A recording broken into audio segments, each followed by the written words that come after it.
Hello there. I was about to say, I cannot believe I've already finished Season 3 of Better Call Saul, but I can believe that I've almost finished Season 3 of Better Call Saul, and that's because of you guys as well, and the upload rate, but it wouldn't be the upload rate it was because of you guys. You guys have been fantastic with receiving these videos of Better Call Saul. The reception has been absolutely amazing, and that's what's kept me going, and I feel like I might do a double upload with this episode and the finale, because what's going on, guys? My name is Elie Moses, a 23-year-old law and film student here in Sydney, Australia, shitty shop, baby, and today we are up to the penultimate episode of Better Call Saul Season 3, titled Fall. I'm going to get into the reaction. Let's waste some more time. Let's smash this thing and let's have some fun. Let's go.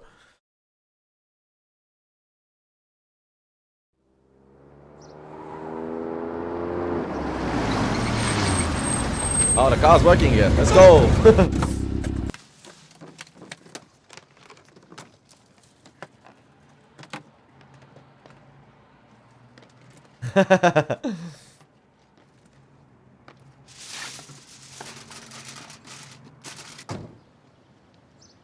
No way, Sandpiper Crossing. Mrs. Landry, you're looking lovely as ever. Jimmy McGill, what are you doing here? I was in the area and I thought, I wonder how my favorite former client is doing. And I have cookies. Oh, you're so sweet. Come on in. After I made these, I looked down and I thought, wow, that looks just like your Felix. Made them. They do. You haven't settled yet? No, I don't know all the details yet, but Erin Brill of Davison, Maine. Yeah, I know her. Lovely girl. She reminds me of a young Mary Martin. Oh, yes, I have met her. She's a wonderful young lady. Well, she takes care of all of that, and she said there's still a long way to go. But you've received an offer, right? Something sent to you in writing? I mean, something more than just Aaron and you chatting. It's probably all here in this box. I can't make heads or tails of it, but you are welcome to look. You sure? Of course, it's you. Well, I gotta say, I can't blame you for getting mixed up with all this.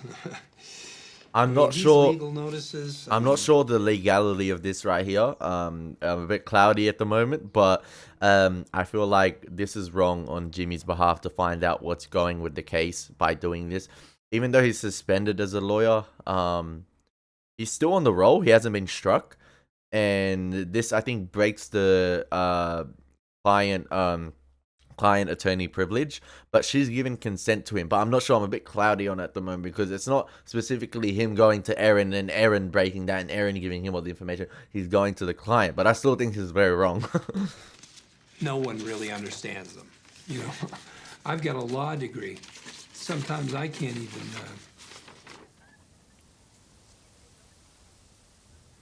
I can't even. Comprehend? What the heck? You haven't accepted this? Erin says we should wait. But What's the offer? Erin doesn't really matter, does she? I mean, you're the class representative. I'm sorry. If you won the lottery, I mean, you'd take the lump sum, right? I mean, money now is better than money later. Bird in the hand. I suppose. More time to enjoy it. She might not even be alive by the time the settlement happens. You really should talk to Erin. No offense, but She knows all the ins and outs. Ins and outs. Yeah, Erin sure knows those. I'll be happy to talk to Erin. But I just can't help but wonder if she's taking every aspect into it. I swear if that's Erin. Jimmy, I completely forgot. I'm on my way to chair yoga. I'm so sorry. Oh, it's okay. I probably should be going. I have a lot to do. If it's Erin at the door, I'm flipping. Jimmy! Myrtle, Helen. That chair yoga really works, huh? You all look 10 years younger. Hey, at least you remembered the names. Hey, hurry up. It starts in 5 minutes. Do you want to come with us? You're welcome to. We can have guests. I would love to. But I'm not dressed for it. So Why does the one on the right look I'll like a take a female reach. version of Steve Buscemi? Thanks for the cookies, Jimmy. Bye, Jimmy. Bye. Good to see ya. 17.4 total. 33% is the common fund, so on 1/15th, 15 into 17. Carry the 2. 1,160,000. 1,160,000. And she Holy turned, shit. and Erin advised against it, or like has been dragging. What's happening? Did I just see what I think I saw? The guy on the electric, like, scooter thing. Mr. Emertraut? Yeah. Sorry to keep you waiting. He'll be right this way. Can I get you anything to drink? Tea, water, espresso? No, I'm fine, thank you. Oh, Madrigal. Madrigal! Madrigal! I saw the MAD. I'm like, I know what this office. Yeah. Have a seat. Mike, HR sent up your start paperwork. I-9, W-2, pretty standard. Could I have your driver's license and social security card? Why? My assistant needs to make a copy. How does this hire work exactly? Walk me through it. You'll receive a paycheck from Madrigal in the amount of $10,000 per week. I believe at that rate, your employment should be paid out in about 20 weeks. Mr. Fring has arranged to cover FICA, Social Security, the entirety of the tax burden. I assume that's all right with you. Good. So to that end, I have you down as a logistics consultant. What is that? It's a person who consults in logistics. Doesn't matter. Security consultant would be better. I used to be a cop. That'll look better on your work history than your current employer, SMQ Parking. So, you take my money, you run it through this joint, and it comes out clean. That it? Yes. Who knows this operation? You? Anyone else? No. You sure? May I ask, what precisely is your concern here? I'm concerned about what happens if you put my real name in your books. Your Madrigal is a German company. One thing I know about Germans is they love a good audit. Hey, Mike asking all the real I questions. oversee 8 freight terminals across Texas and the Southwest. Operating costs range between $800,000 and $1 million per week. All due respect, Mike, but your money, it's a rounding error. If the IRS or anyone else looks, you're a contractor for a multinational corporation with 114,000 employees worldwide. You're like every other person in this building. Like you? You think I'm not on the books? I am. Under my own name. This the way you handled it before? Handled what? The money for Fring's other guys. Other guys. This is the first time I've done this. Cap. For anyone. I don't know what you do, but Mr. Frank must think you're quite good at it. Maybe it is the first time. Sorry, Lydia. Seem to be risking a lot for a drug dealer. Drug dealer.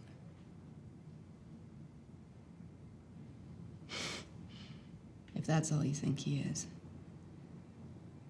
then you don't know Gustavo Fring.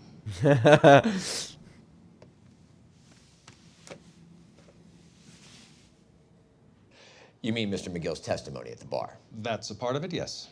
After 25 years of paying full premiums, I can count on one hand the number of our claims. This is an underwriting decision, that's all. You shouldn't take it personally. In some special circumstances, we have been known to extend a rider. What kind of rider? A senior management level partner who would supervise Charles' work, attend court and client meetings with him, review filings. The few times we've done this, it's been for clients with a high probability of catastrophic health failure as a precaution. What you're saying is that for any case Charles takes on, another partner would be tied up as well, and we don't bill a penny more? This is ludicrous. The insurance industry is heavily regulated. I can think of a dozen infractions right here off the top of my head. Mr. McGill. You're hoping we'll either find another carrier or cut you an enormous check. Win-win for you. I assure you, neither is going to happen. What will happen is very simple. You're going to do right by us, or we will compel you to do so. What do you mean by compel? You know exactly what I mean. If you're threatening litigation, I'm afraid this meeting is over. Then it's over. You know what? I'm rooting for Chuck in this situation because, like, fuck the insurance guy. Jimmy must obviously. I think he made the insurance company probably look into the case and the testimony, and to add premiums on every solicitor. Like, what the heck? That's crazy. Like, I feel bad for them in this situation because they shouldn't have to. That's a lot of money, unnecessary money. Like, because that means they might have to let people go and things like that. Like, I feel bad for the other people. I'm thinking about the extent of the damage here. And I like how Chuck's standing firm in the insurance. Like, you know what? Fuck it. I'm ready to go to litigation. Let's go. Thank you for your time. Mr. Hamlin, Mr. McGill.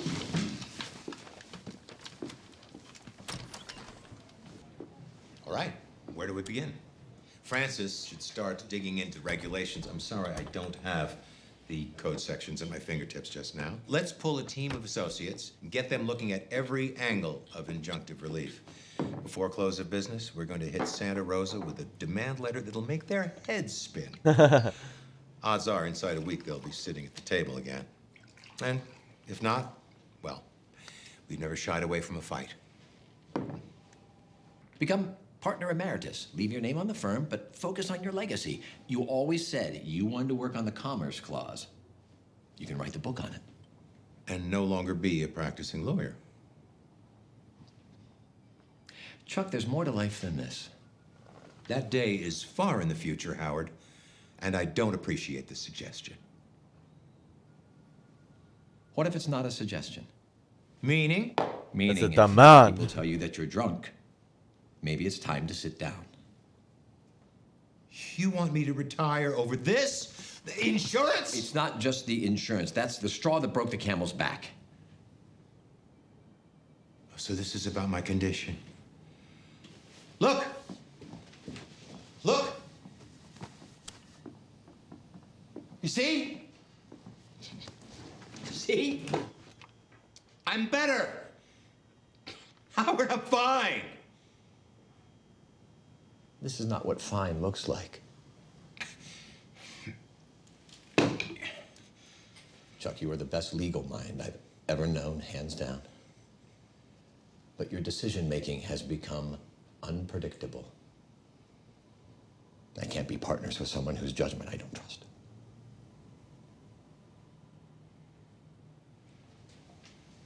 Chuck.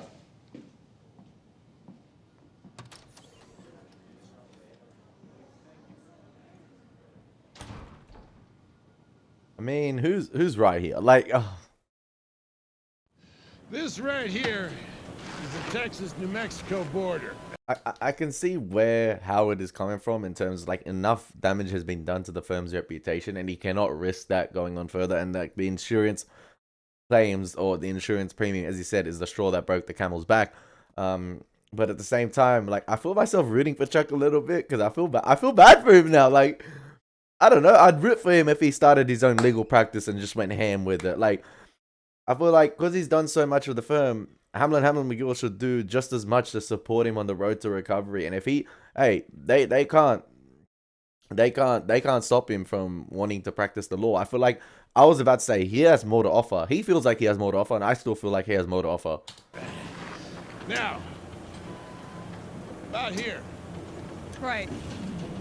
But after some extraction, the west wall of the salt dome gave way, opening up another pool that extends, what? Hey, I recognize him. 100 yards over the border? I've seen him in Size of something. it, yeah. And now you have New Mexico rights holders to deal with. Where they're making noise. If I don't get this thing wrapped up by the end of the quarter, I'm pretty sure the tax boys are gonna take me apart. And that's 2 weeks from now. Right, more stress. I can do it by then. Really? If we can get all the rights holders in one place, I can walk them through what we're proposing. If they're smart, they'll go for it.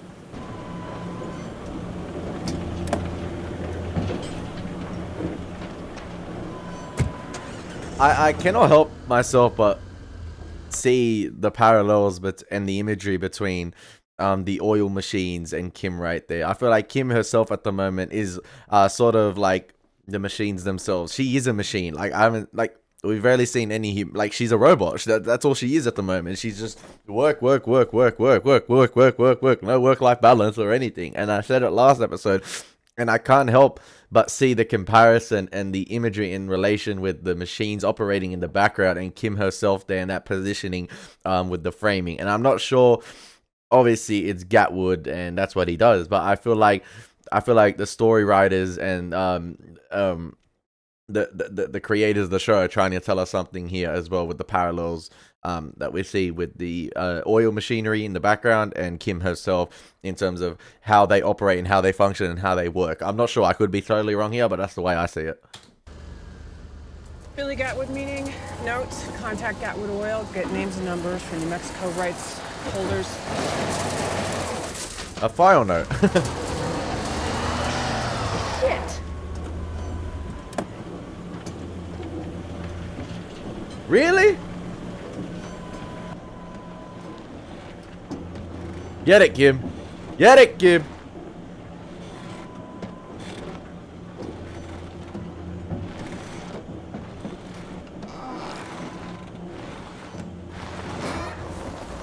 That's the improv we like. Oh. No. Please.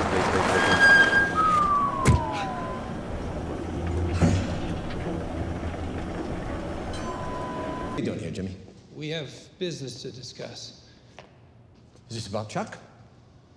Who? Oh. If you actually have business, then call my secretary. I did. She stonewalled me as if you didn't know.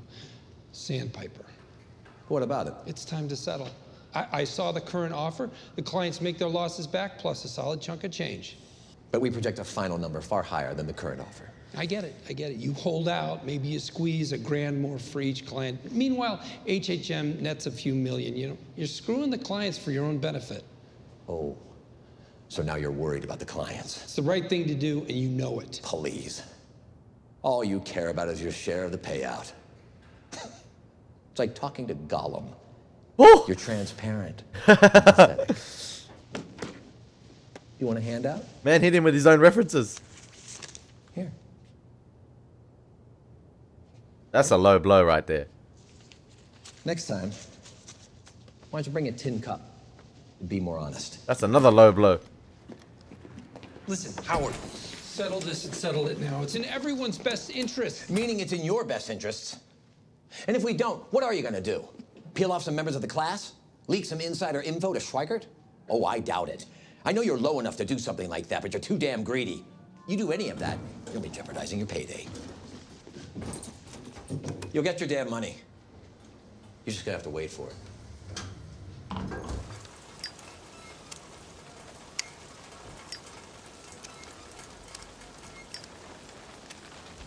Jimmy, don't do anything stupid to compromise the case now and compromise the payday for yourself and the other members, please.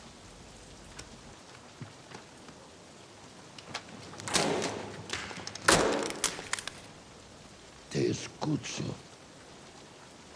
Don Héctor, yo nunca pedí esto. No lo quiero.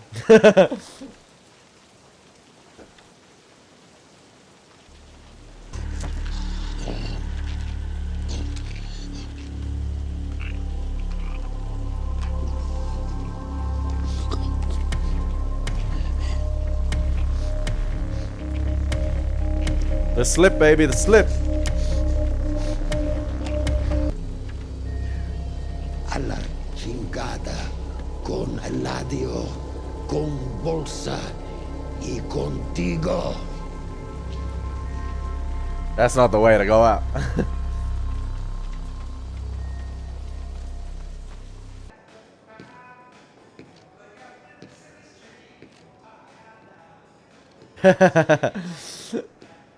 Is this the same mall that he works in at the Cinnabon? Crazy 8!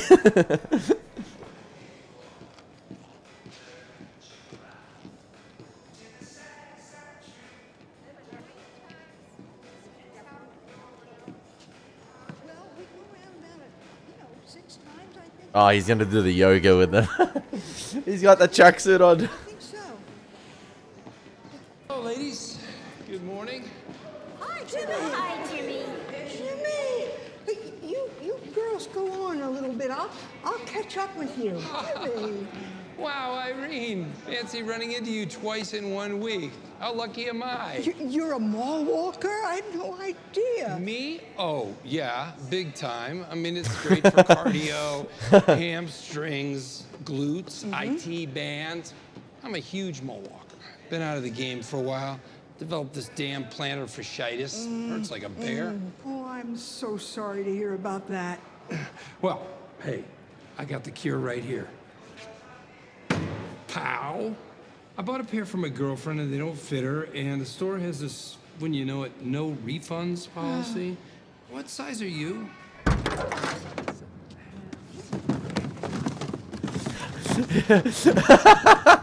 He bought out the whole store. Green settles, you'd get some money. But I mean, it's not like you guys need it, right? He put in the pressure on Irene. I did get a look at their offer. I don't want to speak out of school, but it's, you see someone buying nice new things. Like those shoes. Like those shoes. Oh, no. Yeah, I mean, those cost a pretty penny. I mean, if she can afford those, she's walking on Easy Street. And there's something else. You know the lawyers? I mean, that's the lawyer's share of the settlement. And your share is this much. Dude, if Irene holds out, the lawyers get this much more. And you are gonna get this much more. Doesn't seem like much difference. I know, but that's how it works. And Irene knows it too. I mean, the lawyers have explained it to her. It's crazy, but That it's is all wrong up on to so Irene. many levels After to all, blackmail she is the Irene like class that. Representative. Is it? She probably knows what's best. I'm sure she's taking your feelings into account. Hey, look at the big picture. This is so... It's money when you got the moral high ground. Come on, man. To turn all the ladies on Irene like that. Yoo-hoo! Rose! Oh, come on. Helen! I feel so bad. Ladies! Ladies!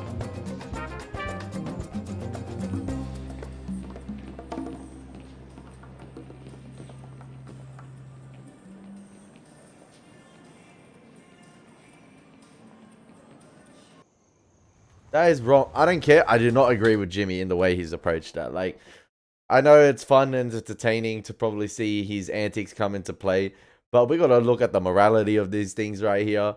HH&M, let the lawyers do their work and you'll get your payday eventually. And obviously, he sees it as probably money guaranteed earlier now. I'm not sure what Jimmy's motive here. Is it to make these... I don't know if he's all...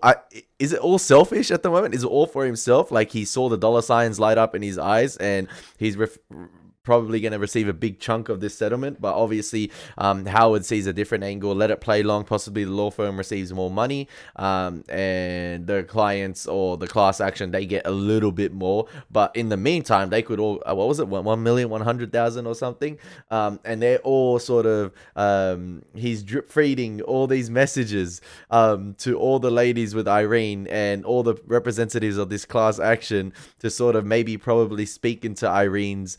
to probably convince Irene to take the settlement offer. And, you know, lawyers got to abide by their clients' actions in the end of the day. They can advise, but they're bound by their clients' decisions. So it's going to be interesting to see what happens. But I feel like it's wrong on so many levels, just pulling this whole shenanigans right here, this whole shtick of drip feeding information, participating and taking the time to, you know, talk with these ladies when the only motive is probably the dollar sign here.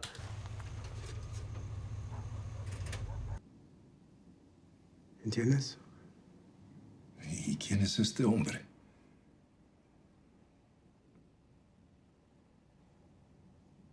Héctor Salamanca. Shit! Salamanca. He estado trabajando para ellos de nuevo. Sé lo que estás pensando y puedes gritarme, rechazarme, nunca volver a hablarme, pero pase lo que pase, debes hacer lo que dice.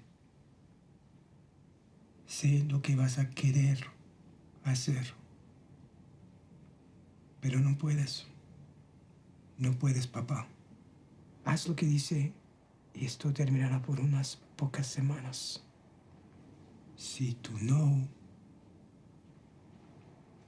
yo te juro que terminará pronto.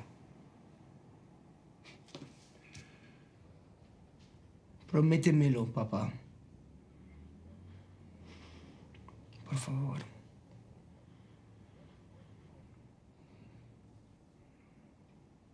Vete de mi casa. Ah.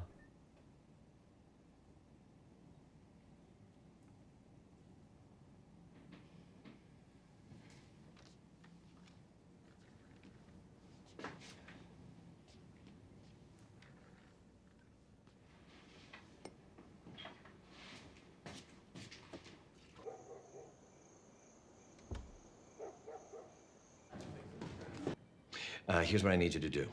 Call around. Find someplace special for the retirement party. Something classy, old school, La Posada, maybe. And a band. Something jazzy, upbeat. Find what's available. Let's set it up. How do you know it's the retirement? How do you know? Don't assume, bro. You haven't read the letter yet. Yeah, I saw that facial expression change. That ain't a Damn it, Chuck. You're suing Hamlin McGill. Come on in, Howard.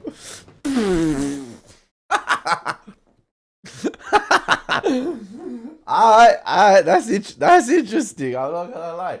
Listen, I haven't paused much to commentate throughout the last 2 episodes, in fact, because I feel like I've commentated so much on the cinematography of this show, the way it's able to establish a scene with these beautiful placement of the camera, where it'll be like in the corner of a room, for instance, and you get this like vast, beautiful long shot of the entire space, or whether it be 2 characters interacting, and then it will pull or cut or jump cut quickly to like an extreme long shot of the entire location.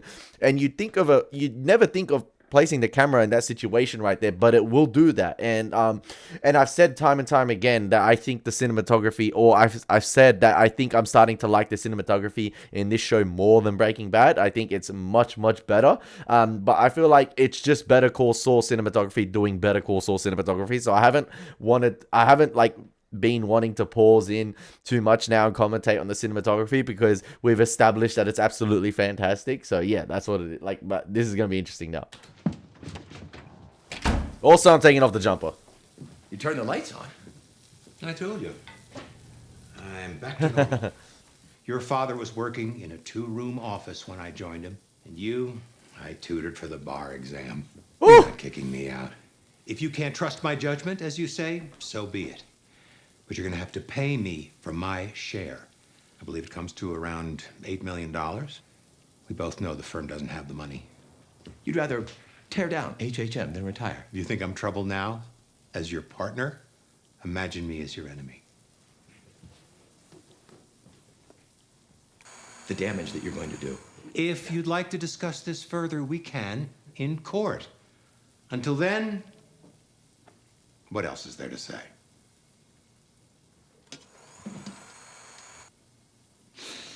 You have to really try and firm it for that Blue one. pot, red wine. Back burner. Blue pot, red wine.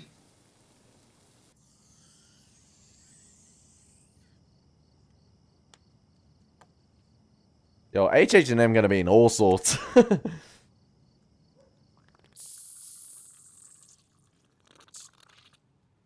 That biopsy comes back benign. Benign. Oh, he's ringing the bigger game. Okay, what's next? So the magnetic ones come up. I-29. I think so. When I was 29. I bet you do too. I-29.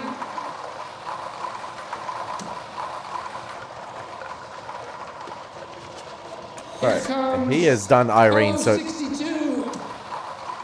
Oh my God. Kelly, tell me, have we got it? We have a bingo. Paul, step up to the winner's circle. Let's hear it for him. Let's give him a big round of applause. let's go, Paul. Okay, new game, new card. come. Get yourself some new cards. New cards. Just for you. All right. I sold my soul for B-I-N-G-N-O. Let's clear the table. It's N31. N for Nancy. 31 for the number of times you told me to take a hike. Who is that? Come on up. Irene? Irene, come on up here, dear. Bring it up to Kelly. No one clap. No one clap. That's Kelly, slack. has to check your card. Here she comes.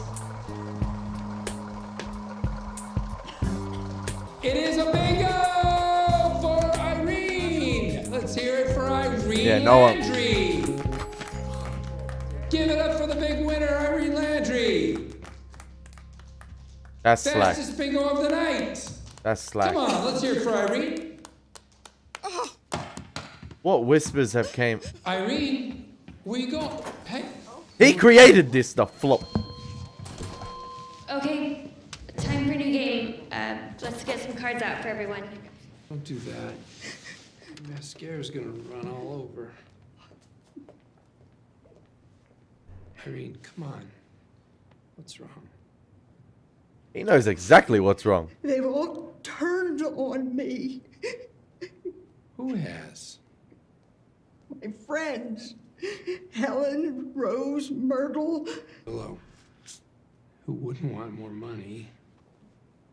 I mean, maybe it's the idea that they don't think you're considering them, you know? Thinking of their needs. I didn't know. I don't want to hurt them. They're my friends. I wish we never even started this lawsuit. I just want everything to go back the way it was. And settle. What should I do? What would you do? I mean, you know I'm not a lawyer right now. Please. Should I settle?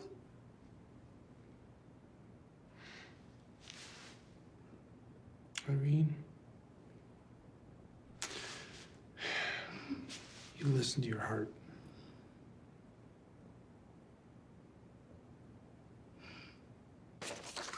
Yep. Oh no, Gatwood. I was like, what the heck? I got big news. Can you just tell us later, Jimmy? I'm so late, it's not even funny. Mesa Verde can wait. Look, I got Zafiro. It's not Mesa Verde, it's a new client, and if I mess this up, it's a former client. Mesa Verde was your one and only. No, I'm sorry, Jimmy, can I just explain all of this to you later? Sandpiper is settling. But they can't be settling. Class actions don't move that fast. Don't get bogged down in the details. Trust me, they're settling. Well, Yeah. that's great then. Yeah. So, hey, let's celebrate. I can tell that you pulled another all-nighter here, you know? You gotta stop and smell the roses. Hey, who's got 2 thumbs, a bottle of Zafiro, and 20% of the common fund? This guy! I know, you Not do. the time and I'm place. happy for you, Jimmy. Be happy for us. This is the solution to everything. Okay, Francesca, could you just put these all in Kim. the car? Yeah, Jimmy, I gotta go. Give me 5 goddamn minutes. I don't have 5 minutes. You're already late. What's 5 more minutes? So drive 60 instead of 55. Jimmy. What? You're not hearing me. Our troubles are over. Come on. Jimmy, I'm leaving now. I'll be back in a few hours. Think of all the things you want to say to me and just say them to me later, okay? Bye.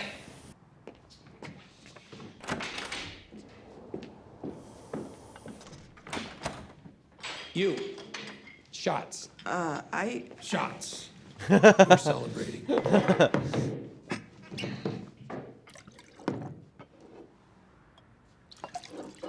Cheers. I mean, the settlement hasn't even probably happened yet, but... Smooth. Yeah. We believe this offer is more than fair.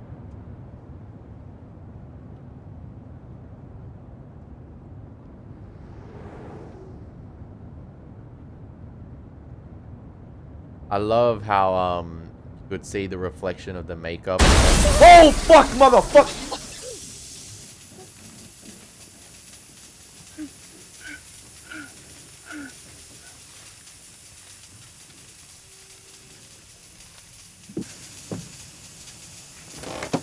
Did she doze off at the wheel?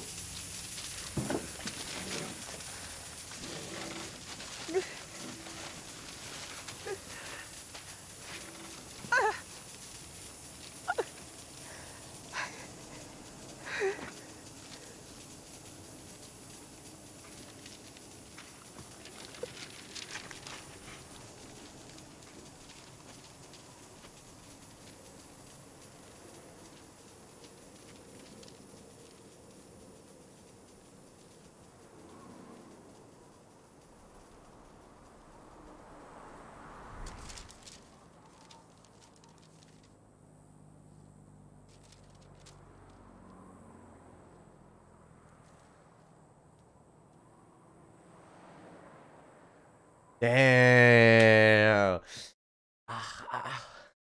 I was gonna say something gonna happen. It was too quiet because there was a similar jump cut they did a couple episodes ago.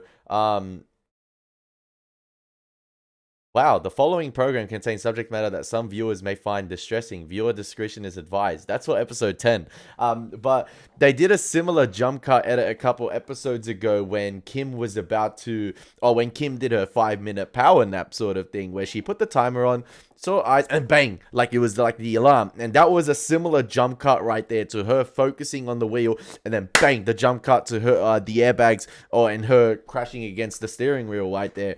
And it was absolutely fantastic, and I cannot wait to see the ramifications of this, like what's gonna happen. Like, obviously, I'm also thinking about the client, I'm thinking about Kim, what's gonna happen, but it's also, you saw right there, I was about to commentate on like sort of like that medium close-up shot of Kim's face before she started rehearsing, when it cut to like the side-on view, but the sort of face-on view of her, she was, I could tell by her makeup, like it was sort of all worn out below here. It was like the way it was reflecting from the mirror and the sun, it was like sort of very, very, how do I explain it? It was like very washed.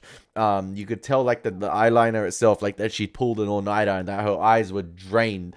And yeah, she fell asleep at the wheel, and then bang, that happened at the end there. And it's gonna make for an interesting finale right now because there's so much happening at the moment. And it's not only with just Jimmy himself doing his antics with the settlement. It's also, you got Chuck suing HH&M, you got him and Howard, then you got Kim with the car accident, you got Nacho being kicked out by his father. There's so much going on at the moment, and I cannot wait to see how it all unfolds. But yeah, I hope you guys enjoyed my reaction to episode 9 of Better Call Saul season 3, ladies and gentlemen. It's been your boy Elie Moses. Take care. God bless. Peace.